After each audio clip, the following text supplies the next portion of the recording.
National hawker federation તથા યુવા જનજાગૃતિ પાર્ટી દ્વારા લારી ગલ્લાની તોડફોડ તેમજ ખસેડવા મુદ્દે પાલિકા કચેરી ખાતે આવેદનપત્ર આપી રજૂઆત કરી હતી, જેનો યોગ્ય રીતે જવાબ ન મળતા ફરીવાર પાલિકા કચેરીએ જવાબ લેવા માટે પહોંચ્યા હતા. કોરોનાના કારણે ધંધો વેપાર પડી ભાંગ્યા છે. ગરીબ પ્રજા માટે કોરોનાના નામે નિયમો લવાય છે, પણ રાજકીય નેતાઓ માટે માસ્ક પણ હોતું નથી. ત્યાં પોલીસનો કાયદો નેતાઓની જી હજુરી પાંગડો પુરવાર થાય છે. પ્રધાનમંત્રી દ્વારા આત્મનિર્ભર ભારતનો નારો અપાયો છે. જે લોકો લારી ગલ્લા ઊભા રાખી રોજગારી મેળવી આત્મનિર્ભર થઈ રહ્યા છે, તેમને પાલિકા તંત્ર નિયમોના બહાને તેમના લારી ગલ્લા ખસેડી જાય છે. ગોરવા વિસ્તારમાં મનીષ શર્મા નામના અધિકારી દ્વારા લારી ગલ્લા ખસેડવાની અને તેની તોડફોડની કાર્યવાહીથી વિવાદ પણ સર્જાયો છે. અગાઉ પણ આ મુદ્દે નેશનલ હોકર ફેડરેશન તથા યુવા જનજાગૃતિ પાર્ટી દ્વારા રજૂઆત કરી હતી. સ્ટ્રીટ વેન્ડર પોલિસીનું વડોદરામાં અમલીકરણ થતું નથી. પરિણામ લારી ગલ્લા પર પોતાનું પરિવારનું ગુજરાન ચલાવવું લોકો પરેશાનીમાં મુકાઈ ગયા છે. સમગ્ર મુદ્દે નેશનલ હોકર ફેડરેશન તથા યુવા જનજાગૃતિ પાર્ટીના મધ્ય ગુજરાતના મોરચાના પ્રમુખ અક્ષિતાબા સોલંકી દ્વારા પાલિકામાં ભૂપેન્દ્ર શેઠ નામના અધિકારીને રજૂઆત કરવા પહોંચ્યા હતા.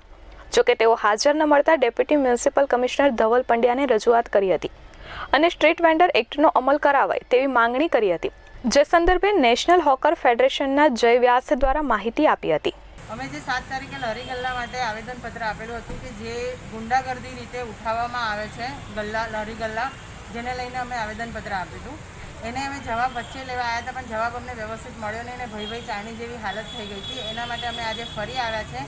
એટલે આજે અમે ધવલ પંડ્યા સાહેબને મળ્યા છે, ડેપ્યુટી કમિશનરને, જેમના તરફથી અમને ઘણો સારો જવાબ મળ્યો છે. પણ જે દિવસે એમને કીધું છે દિવસ અમે ફોન કરી અને એમને ફરી મળીશું અને જવાબ લઈશું. જો અમને પ્રોપર જવાબ નહીં મળે તો પછી આગળ અમે પગલાં લઈશું. પણ અમે કીધું મનીષ શર્મા દ્વારા અમને ધમકાવવામાં આવે છે લારી ગલ્લાવાળાને, અને મારું એટલું જ કહેવું છે કે આવા સમયે એ લોકો ધંધો કરે છે, રોજગારી મેળવે છે, તો એનાથી એ લોકોને પ્રોબ્લેમ શું છે?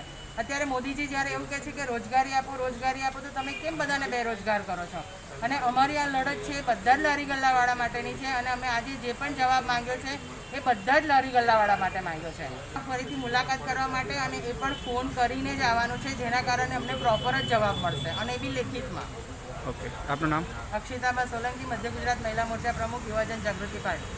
અક્ષિતાબા સોલંકી દ્વારા જણાવાયું હતું કે અધિકારીની મુલાકાત લીધી હતી અને હજુ યોગ્ય નિરાકરણ નહીં આવે તો અદાલતના દ્વાર ખખડાવાશે. Bureau report S24 news, Vadodara.